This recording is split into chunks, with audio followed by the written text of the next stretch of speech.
అసలు పాకిస్తాన్ కి సింధు నది ఎందుకు అవసరం? ఈ ఇండస్ వాటర్ ట్రీటీ ఏంటి ఒకసారి చూద్దాం. పాకిస్తాన్ కి సింధు నది జీవనది. సింధు నది లేకపోతే పాకిస్తాన్ లేదు. అక్కడ చుక్క నీళ్లు లేవు. పాకిస్తాన్ అనేది సెమీ యారిడ్ రీజియన్ అన్నమాట.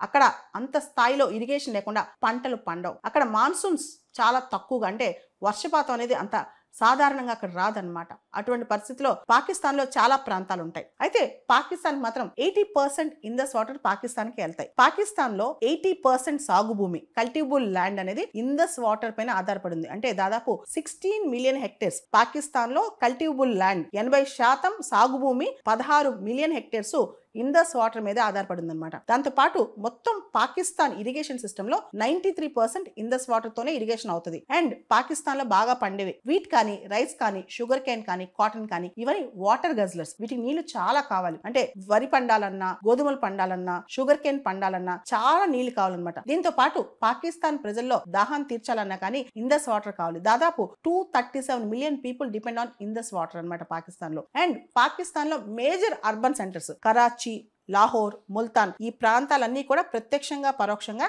ఇండస్ రివర్ పైన ఆధారపడి ఉన్నాయి. అంటే ఇండస్ చీనాబ్ జీలం పైన ఆధారపడి ఉన్నాయి. అంటే ఒక్కసారి కనుక మనం ఇండస్ వాటర్ డైవర్ట్ చేస్తే, ఆపేస్తే కరాచీ కానీ, లాహోర్ కానీ, ముల్తాన్ కానీ చుక్క నీళ్లు దొరకవు అనమాట.